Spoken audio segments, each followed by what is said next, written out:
Hello guys, welcome to football central. അങ്ങനെ ഒരു 2-1 വിജയത്തിന് ശേഷം റയൽ മാഡ്രിഡ് ഫൈനലിലേക്ക് കയറിയിട്ടുണ്ട്. ഒരു കിടിലൻ കളി എന്നൊന്നും പറയാൻ പറ്റില്ല, എന്നാലും തട്ടിയും മുട്ടിയും ജയിച്ചെന്നൊക്കെ വേണമെങ്കിൽ പറയാം. ആ ഒരു ബാങ്കർ വാൾവെർഡയുടെ ഒരു രക്ഷയില്ലായിരുന്നു. നമ്മളൊന്നും എല്ലാവരും എന്താ പറയുക, ഒരു ബോംബായിരുന്നു എന്ന് പറയാം. അത്രയും ഒരു കിടിലൻ ഷോട്ട് തന്നെയായിരുന്നു ആളുടെ ആ ഫ്രീ കിക്ക്. തുളഞ്ഞു കയറി എന്ന് പറയാം, കാരണം ജാനോ ബ്ലാക്കിന് ഒരു ചാൻസും ഇല്ലായിരുന്നു എന്നുള്ളതാണ്. കാരണം അത്രയും കിടിലൻ ബാങ്കർ തന്നെയായിരുന്നു ആളടിച്ച് കയറ്റിയെന്ന് വേണമെങ്കിൽ പറയാം. ആളുടെ ഷോട്ട് ഒരു രക്ഷയില്ലായിരുന്നു. ആളുടെ ഓവറോൾ പെർഫോമൻസ് ആണെങ്കിലും കുഴപ്പമില്ലായിരുന്നു. ഒരു കിടിലൻ കളി തന്നെയായിരുന്നു. ആൾക്ക് ഈ സാധാരണ ഗോൾ അടിക്കണമൊന്നും ഇഷ്ടമല്ല, ഇതുപോലത്തെ വെടിയുണ്ടകൾ വീറണാണ് ആൾക്ക് ഇഷ്ടം. നമ്മൾ കഴിഞ്ഞ സീസണിൽ എന്തോ കണ്ടിട്ടുണ്ട് ഇതുപോലെ ആള് ഗോളുകൾ അടിച്ചു കൂട്ടണത്. സോ ഒരു കിടിലൻ കളി തന്നെയായിരുന്നു ആളുടെ കയ്യിൽ നിന്ന് വന്നത്. പിന്നെ റോഡ്രിഗോ, ആൾക്കിപ്പം നിരന്തരം ചാൻസുകൾ കിട്ടുന്നുണ്ട്, ആളത് മുതലെടുക്കുന്നുണ്ടെന്നുള്ളതാണ്. ആൾ ഗോൾ അടിക്കുന്നുണ്ട്. ഒരു കിടിലൻ ഗോൾ തന്നെയായിരുന്നു. വാൾവെർഡയുടെ ആ ഒരു പാസിൽ ആളുടെ ഫസ്റ്റ് ടച്ച് എടുത്ത ആള് ഫിനിഷ് ചെയ്യണ കിടിലൻ തന്നെയായിരുന്നു. ആ ഫസ്റ്റ് ടച്ചിൽ ബീറ്റായെന്ന് പറയാം. പിന്നെ ഒരു 1-on-1 സിറ്റുവേഷൻ തന്നെയായിരുന്നു. ആ ഒരു ഗോളും കിടിലൻ തന്നെയായിരുന്നു. ആളപ്പോൾ ഒരു ടോപ്പ് ക്ലാസ് തന്നെയാണ്. വാൾവെർഡയുടെ ആ ഒരു അസിസ്റ്റ് ആയിരുന്നു എന്ന് പറയാം അത്. അപ്പോൾ ഒരു ടോപ്പ് പെർഫോമൻസ് തന്നെയാണ് നിലവിൽ റോഡ്രിഗോ കാഴ്ചവെച്ചുകൊണ്ടിരിക്കുന്നത്. ആ റൈറ്റ് വിങ് പുള്ളിയുടെ കയ്യിൽ ഏകദേശം ഓക്കെ ആണെന്ന് വേണമെങ്കിൽ പറയാം. ആൾക്ക് അവസരം കിട്ടിയ പിന്നെ നമുക്കറിയാം, നമ്മൾ കണ്ടാണ് ആർത്തർ കുള്ളർ ഇപ്പോൾ കുറച്ചായിട്ട് ബെഞ്ചിലാണ്. സോ ഒരു കിടിലൻ പെർഫോമൻസ് തന്നെയായിരുന്നു ഓവറോൾ ആളുടെ ഭാഗത്തുനിന്ന്. റിക്കവറീസ് ഒക്കെ ഉണ്ടായിരുന്നു ആളുടെ ഭാഗത്തുനിന്ന്. ഡുവൽസ് ഓൺ ചെയ്യുന്നുണ്ട്. അപ്പോൾ ഡിഫെൻസീവിലും ആള് ടീമിന് ഒത്തിരി ഹെൽപ്പ് ചെയ്യുന്നുണ്ടെന്നുള്ളതാണ്.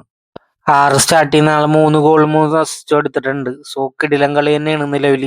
ഒരു കംബാക്ക് എന്ന് വേണമെങ്കിൽ പറയാം റോഡ്രിഗോന്റെ. അത് മാത്രമല്ല, കുറച്ച് പഴയ കണക്കുകൾ റയൽ മാഡ്രിഡിന് തീർക്കാനുണ്ട്. നമുക്കറിയാം അവർ 5-2 സൂപ്പർ കോപ്പയിലൊക്കെ പൊട്ടിയതാണ്. അപ്പോൾ പ്രതികാരം എന്തായാലും വീട്ടാനുണ്ട്. ആ ഒരു റാഫീനയുടെ ആ ഒരു പെർഫോമൻസ് ഒക്കെ നമ്മൾ കണ്ടതാണ്. അവർ ടോപ്പ് ഫോമിൽ തന്നെയാണ്. അപ്പം എന്തായാലും ആ ഒരു പ്രതികാരം വീട്ടേണ്ടതായിട്ടുണ്ട്. സോ റയൽ മാഡ്രിഡ് ഇപ്പോൾ റീസെൻ്റ് ആയിട്ടുള്ള എല്ലാ കളിയിലും ടോപ്പായിട്ട് തന്നെയാണ് ജയിച്ചു വന്നേക്കണേന്ന് പറയാം. പക്ഷേ ഈ ഒരു ഡിഫൻസ് അവർക്ക് എന്തായാലും പ്രോബ്ലംസ് ആയിരിക്കുള്ളൂ. കാരണം ബാഴ്സയുടെ അറ്റാക്ക് നമുക്കറിയാം. ഇതെന്താ പറയുക, ഒരു വേസ്റ്റ് ആയിട്ടുള്ളൊരു ഡിഫൻസാണ് ഇത്. റയൽ മാഡ്രിഡ് എന്തായാലും ഒരു തലവേദന തന്നെയാവും. ഈ ഒരു പാർട്ണർഷിപ്പ് ആണെങ്കിൽ അത്ര പോരാന്നുള്ളതാണ്. കാരണം നമുക്കറിയാം നിലവിൽ ബാഴ്സലോണിൻ്റെ ആ ഒരു അറ്റാക്കിംഗ് ത്രെഡുകൾ അത്യാവശ്യം നല്ല ഫോമിൽ തന്നെയാണ്. അപ്പം ഇതെന്തായാലും ഒരു തലവേദന തന്നെ സൃഷ്ടിക്കുമെന്ന് വേണമെങ്കിൽ പറയാം. ജൂലിയൻ ആൽവാരസിന് 2-3 ചാൻസ് ഒക്കെ ഉണ്ടായിരുന്നു, പക്ഷെ ആ ഷോട്ട് എടുത്തിട്ട് അതൊന്നും പോസ്റ്റിലേക്ക് കയറിയില്ല എന്നുള്ളതാണ്. ഈ ഒരു ഗോളാണെങ്കിലും സോളോത്തിന്റെ ഗോൾ ഒട്ടും ഒന്നും ചെയ്യാൻ പറ്റണ്ടായിരുന്നില്ല അസൻസിയോന്. പിന്നെ വിനീഷ്യസിനായിട്ടുള്ള ഇഷ്യൂസ് ഒക്കെ നമ്മൾ കണ്ടതാണ്. സിമിയോണിയുടെ ചാറ്റൊക്കെ വളരെ അലമ്പായിരുന്നു വേണമെങ്കിൽ പറയാം. ഡിസ്ഗ്രേസ്ഫുൾ തന്നെയായിരുന്നു ആള്. അതിനെപ്പറ്റിയൊക്കെ സാബി അലോൻസോ പറയണത് നമ്മൾ കേട്ടാണ്. സോ അത്ര അലമ്പായിട്ടാണ് സിമിയോണി വിനീഷ്യസിനെ ട്രീറ്റ് ചെയ്തതെന്ന് വേണമെങ്കിൽ പറയാം. അപ്പം എല്ലാവരും കാത്തിരുന്ന അല്ലെങ്കിൽ വെയിറ്റ് ചെയ്തൊരു മാച്ച് തന്നെയാണ്. നമുക്കറിയാം എൽ ക്ലാസിക്കോന്റെ ഒരു പവർ എന്താണെന്ന്. അപ്പം ആര് ജയിക്കുമെന്ന് അറിയില്ല. രണ്ട് ടീമിനും വാശി ഉണ്ടാവും. കാണാൻ പറ്റിയൊരു കിടിലൻ മാച്ച് തന്നെ ആയിരിക്കും. അപ്പോൾ അൽ നസർ വീണ്ടും തോറ്റിട്ടുണ്ടെന്ന് വേണമെങ്കിൽ പറയാം. 2-1 അവർക്കിപ്പോൾ ഒരു സ്ഥിരമായിട്ടുണ്ട്. ഇപ്പം നിലവിലുള്ള എല്ലാ കളിയിലും ഇത് തന്നെയാണ്. സമനിലയും തോൽവിയും മാത്രമുള്ളതെന്ന് പറയാം. അടുപ്പിച്ച് 2 കളി ഇപ്പോൾ തോറ്റിട്ടുണ്ട്. അപ്പോൾ പതിയെ ട്രോഫിന്ന് വിട പറയണേന്ന് തോന്നണ് അണ്ണൻ. കാരണം അണ്ണൻ ഇനിയും ട്രോഫിക്ക് വേണ്ടി കാത്തിരിക്കേണ്ടി വരും നിലവിൽ അൽ നസറിൽ. കാരണം അത്രയും ടോപ്പ് ഫോമിൽ കളിച്ചൊരു ടീമാണ്. ഒരു 10 കളിയൊക്കെ അടുപ്പിച്ച് ജയിച്ചു വന്ന ടീമാണ്.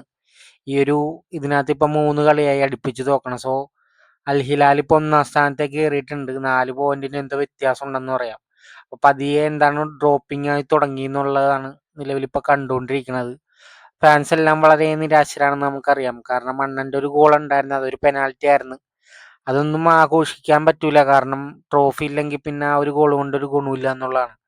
ആള് ടോപ്പ് ഗോളിലും കാര്യങ്ങളിലൊക്കെ ഒന്നാമത് തന്നെ ഉണ്ട്. പക്ഷേ അതൊന്നും ട്രോഫിക്ക് സമമാവൂല എന്നുള്ളതാണ്. നല്ല അറ്റാക്കിംഗ് ത്രെഡുള്ള ടീം തന്നെയാണ് അൽ നസർ. പക്ഷെ ഇപ്പം നിലവിൽ അവർക്ക് ആർക്കും ഫിനിഷ് ചെയ്യാൻ പറ്റണില്ല എന്നുള്ളതാണ്. ഏറ്റവും കൂടുതൽ ഗോൾ അടിച്ചു കൂട്ടിയൊരു ടീം തന്നെയായിരുന്നു കഴിഞ്ഞ വർഷം. പക്ഷെ ഇപ്പോൾ അവർക്ക് ആ ഒരു ഫോം വീണ്ടെടുക്കാൻ പറ്റില്ല എന്നുള്ളതാണ്. കാരണം ടീം മൊത്തത്തിൽ അലമ്പാണ്. ഒരു അണ്ടർസ്റ്റാൻഡിങ്ങോ കാര്യങ്ങളോ ഒന്നും ഇല്ലെന്ന് പറയാം. മൊത്തത്തിൽ ഒരു കൊളാപ്സ് ആയിട്ട് കിടക്കുന്നതാണ്. അപ്പം ജീസസിന് അതൊക്കെ കൺട്രോൾ ചെയ്തെടുക്കാൻ പറ്റും നിലവിലുള്ള മാച്ചസുകളിൽ. പിന്നെ മാനേനെ എന്തായാലും മിസ് ചെയ്യണ്ടെന്ന് പറയാം. കാരണം ആളുടെ ആ ഒരു എനർജിയും ആള് എന്താ പറയുക ഡിഫൻസീവിലൊക്കെ കൊടുക്കുന്ന കുറച്ച് കോൺട്രിബ്യൂഷൻസ് ഉണ്ട്. അതൊന്നും ഇപ്പം അൽ നസറിൽ ഇല്ല എന്നുള്ളതാണ്.